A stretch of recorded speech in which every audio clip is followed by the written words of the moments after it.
In this video, we're gonna make a woven wall hanging with a needle felt candy cane on it. So let's get started. So the first part of this piece is gonna be a simple base weaving, and we do have a more detailed video on this that you can check out right here. I already have a dowel picked out for this project and it's 8 inches wide. So I'm gonna use this to decide how wide my warp is gonna be.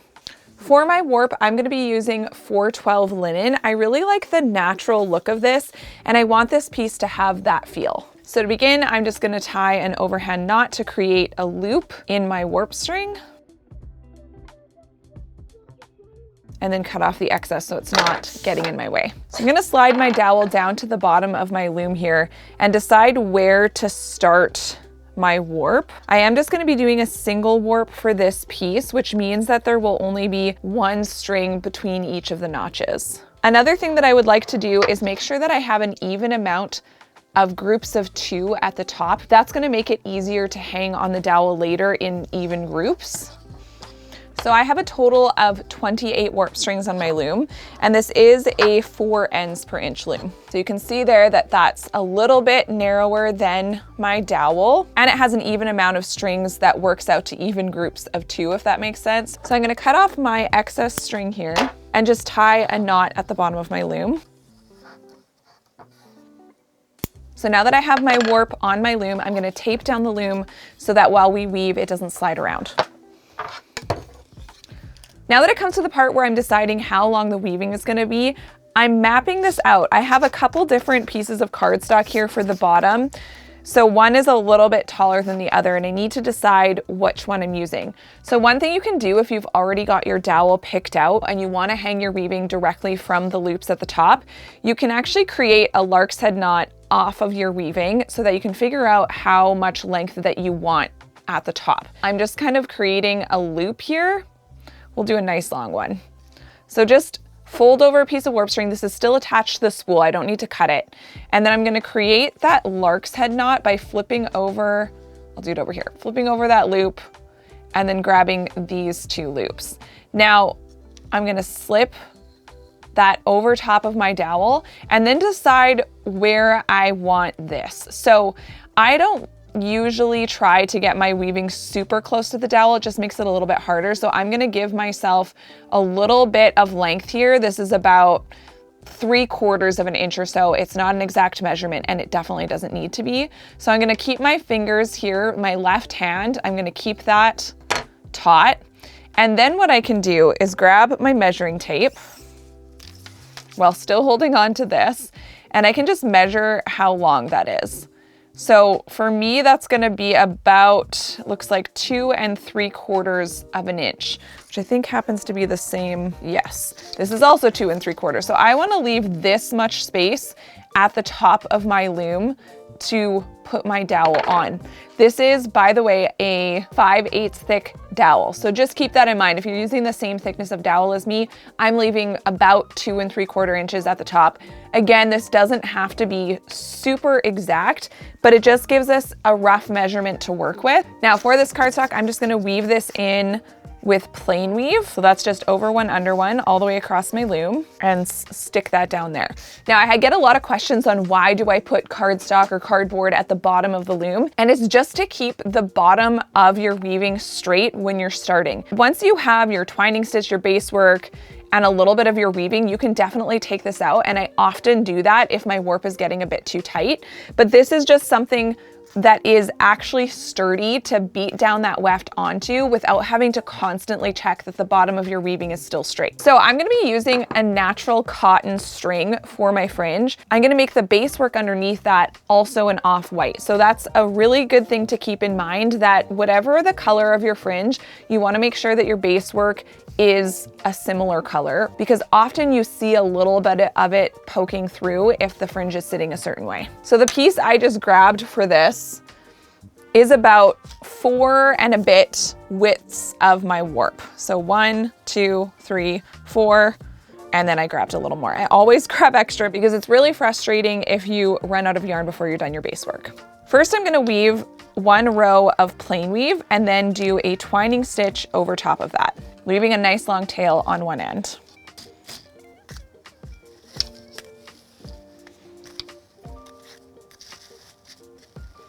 I will list and link the tools and materials in the description box below.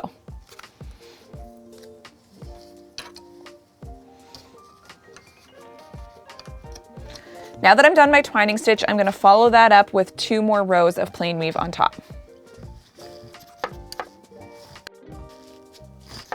Because this is going to be underneath the fringe, I'm going to weave this end just back 6 or 7 strings in, and then just cut off the excess, and then we'll tuck that in later.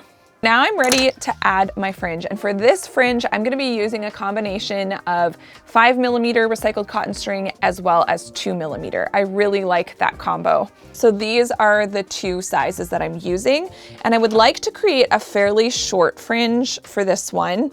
So I might try to find something I can wrap that around to cut it more easily. So I just have this random little thing. I'm always looking for random things to wrap my fringe around to make it faster to cut. And my fringe is going to be cut at about 9.5 inches long each. So I'm going to be using a piece of the 5mm and a piece of the 2mm for each grouping of fringe, which will go around 2 warp strings. So I'm going to need 14 total of each size. So for each grouping of my fringe, I'm going to take 1 of the 2mm and 1 of the 5mm, line up the ends on both sides, and then I'm going to be working around 2 warp strings using a raya knot to tie on my fringe. So working on these 2 warp strings, I'm grabbing the right one, wrapping the right side from right to left, around like so, and then the left run from left to right through the middle.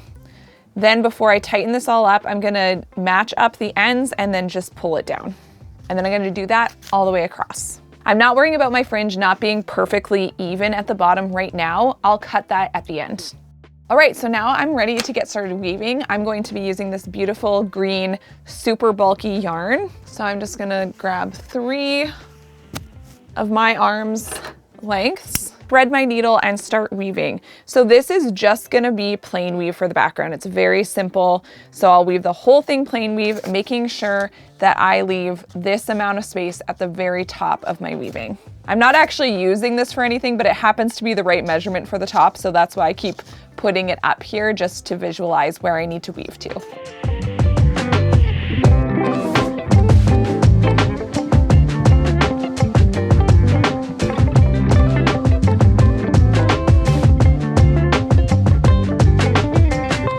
Okay, so now I'm at the very top of my piece. You can see that this is lining up. So I'm gonna end this off with a twining stitch. Now to start my twining stitch, I'm gonna actually cut this off, leave a nice long tail, and then I'm gonna go back from the other side to do my twining stitch.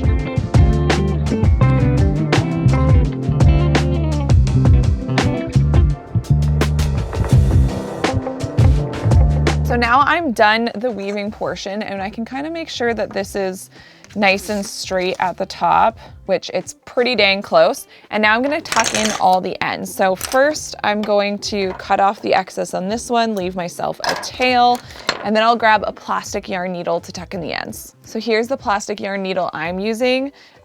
You can pick these up pretty much anywhere that sells yarn. And then I'm gonna make sure that all of my yarn ends from the front are now in the back.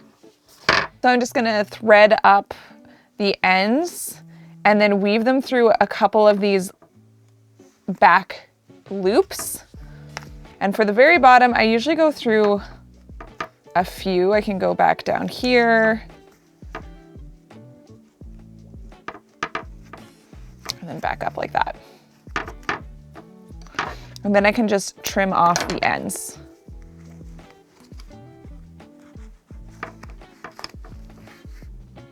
So for this one, I'm just gonna pick a few loops back in here. I'm going up about 4. And I do sometimes flip this over to make sure that they're not looking really obvious on the front as well. Okay, I have a lot of ends in one spot right here. So what I'm gonna do, you can see here, I'm grabbing loops actually at an angle this time, just because I don't want all of them to be really crowded over here. So I just kind of did it at an angle instead. And then that's the front. You still can't see it, so it all works out. Next up, we're gonna start needle felting our candy cane. Now, I'm gonna do a bit of an unconventional candy cane. You can definitely use whatever colors you want for this because candy canes come in many different flavors. I'm gonna do sort of a butter rum kind of candy cane color combination. So I'm using this more gold mustard color, kind of matches my shirt, and I'm gonna use white. I just love all these colors together, so I thought that would be a fun combo. So the first thing I wanna do is sort of just generally lay out how big I want this candy cane to be. Now, I'm gonna grab a measuring tape so I can measure what I do afterward. But let's just pretend this piece of wool is gonna be our candy cane. We kind of want somewhere in the realm of this. I think that looks like a great length. So now that I have that kind of laid out, I'm just gonna hold on to this, stretch it out, and we're just gonna get a general measurement for what we're aiming for. So that works out to be about 10 inches long. So I'm gonna just keep that in mind as I work on the candy cane. So for the most part, we're actually gonna needle felt this candy cane off of the loom, and then we're gonna attach it afterward. So I'm gonna set my loom aside, and I'm actually gonna grab my needle felting pad, and I have a couple different needle felting tools here. This one has 3 needle felting needles in it, and then this one just has 1. So this is essentially like a handle for your felting needle, and I can see this felting needle is a little bit bent, so I'm actually gonna put a new one in here. The reason I'm going to do that is because felting needles tend to break easily. They are made out of hard steel, and so if you use them incorrectly or if you've worn them out and they're a little bit bent, they can actually break really easily and then ends fly off to who knows where. So to avoid that, because I have a shag carpet in this room, I'm going to take this out. So the way that this handle works, you just kind of set the needle in there and it's a friction fit. And I'm gonna put a new felting needle in. So then I can just put that in there like so, and then squish that in there. So now I have a new felting needle. This one looks nice and straight, so I don't have to worry about it easily breaking. So let's start working on our candy cane. So I'm gonna take a piece of off-white, just natural undyed merino wool roving. I'm gonna measure out, I think I might go a little longer than 10 just to start with, and we can always trim it down later. I think it's about 13 or 14 inches. I just wanna leave a little bit of extra just because the ends are a bit thinner, so we can always kind of tuck them back in. So what I'm gonna do, and full disclosure, I have not made a needle felted candy cane before, but I kind of had an idea where you've got your thickness of roving and you can just kind of roll it. I feel like that's a pretty good strategy.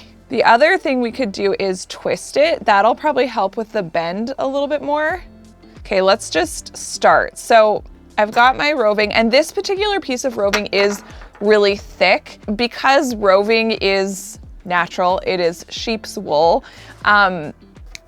Sometimes it's thicker, sometimes it's thinner. So just keep that in mind. If yours looks thinner than mine, you could always just add another layer on top or add more later. So let's just create a twist. And then I'm gonna use my 3 needle felting tool just to get this started.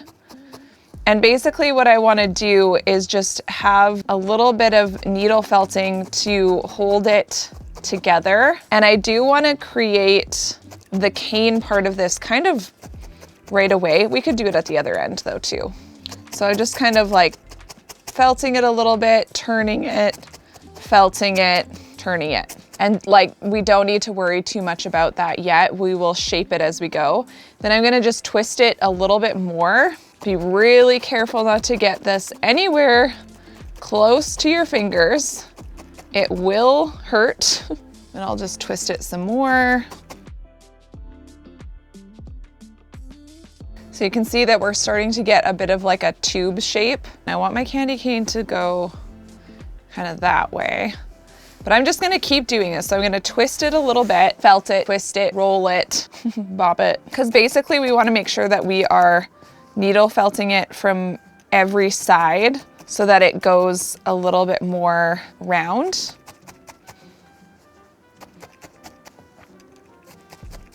Okay, right now this looks hilarious. It looks weird, okay? We're gonna make it better. We've gotta do more needle felting, but I just wanted to take a little pause just to make sure that I'm kind of like headed in the right direction. And I definitely am, so I'm just gonna keep going, and I'm just gonna keep needle felting it more and more until it becomes a nicer looking tube of felt, essentially.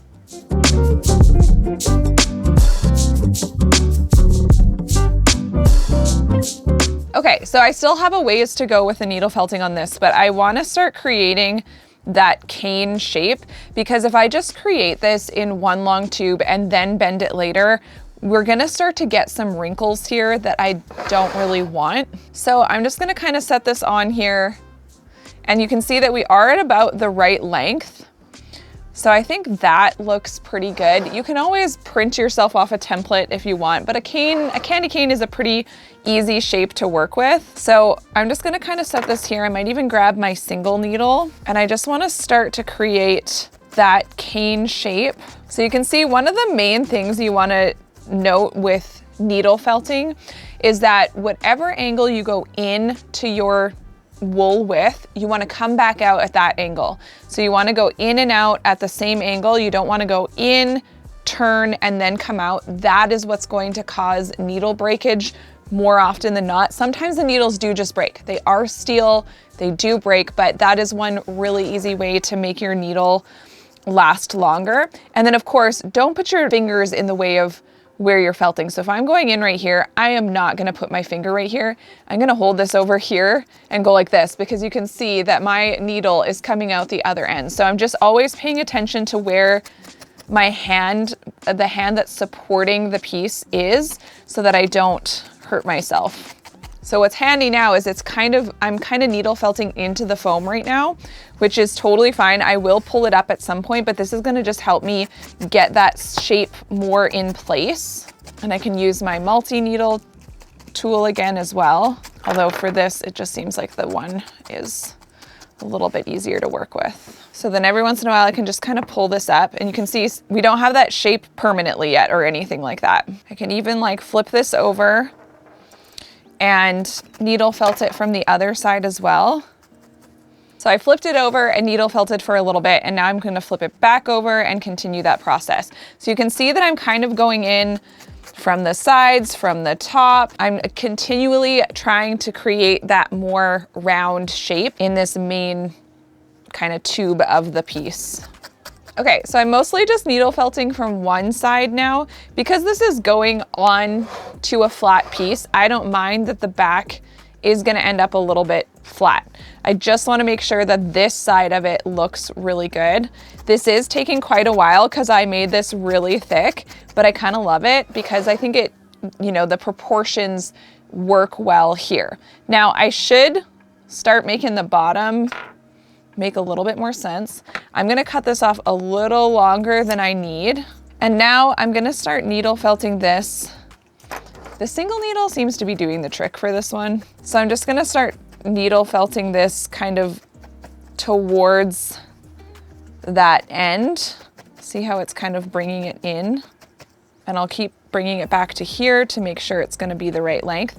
But yeah, I'm just kind of like needle felting it back into this main part so that it ends up a little bit shorter in the end.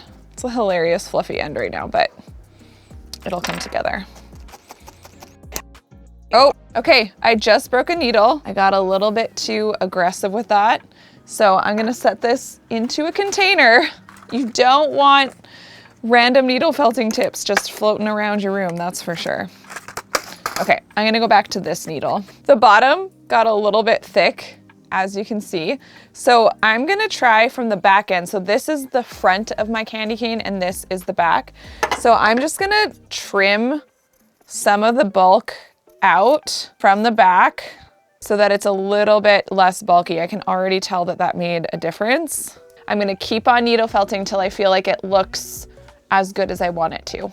I'm kind of lining this up here and looking at it, and it still feels a little big to me.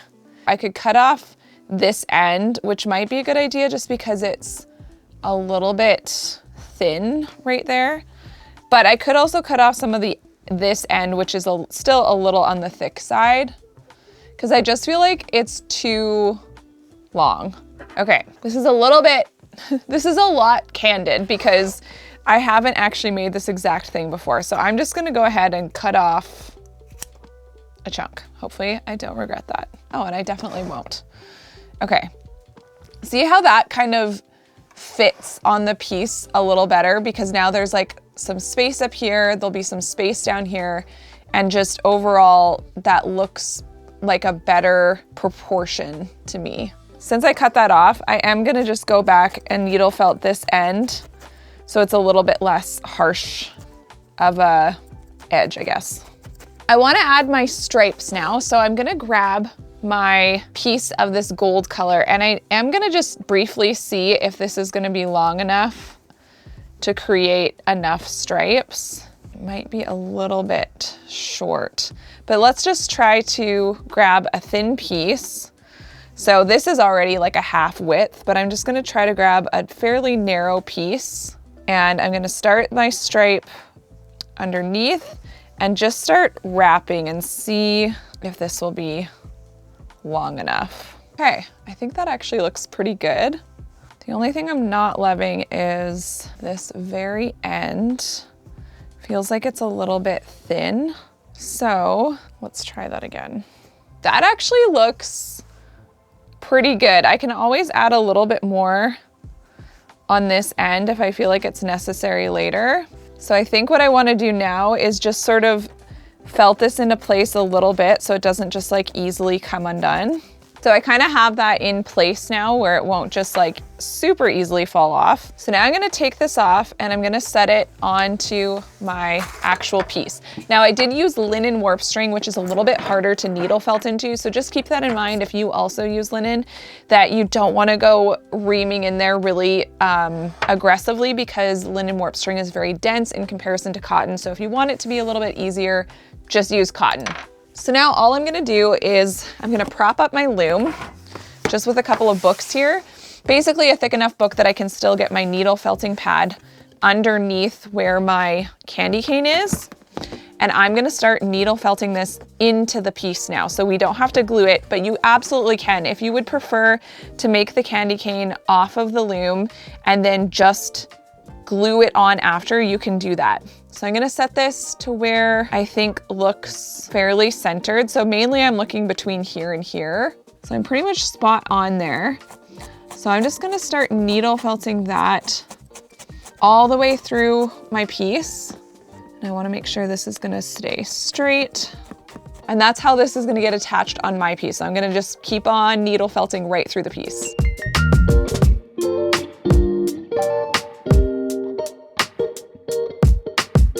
Okay, I am happy with where this is at, so I'm gonna start finishing this piece. First, I'm gonna remove the cardstock from the bottom, and then I'm gonna start knotting all the strings at the bottom as well. Now on each end, we have a grouping of 3, but the rest of the way, I'll just be grouping them in 2 for the knots.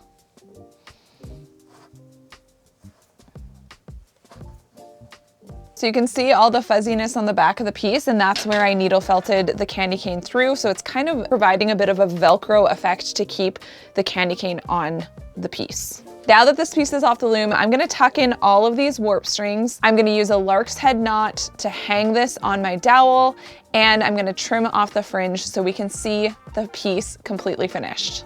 All right, it's all done, so let's have a look at the finished piece. If you enjoyed this video, check out our full Christmas tutorial playlist here.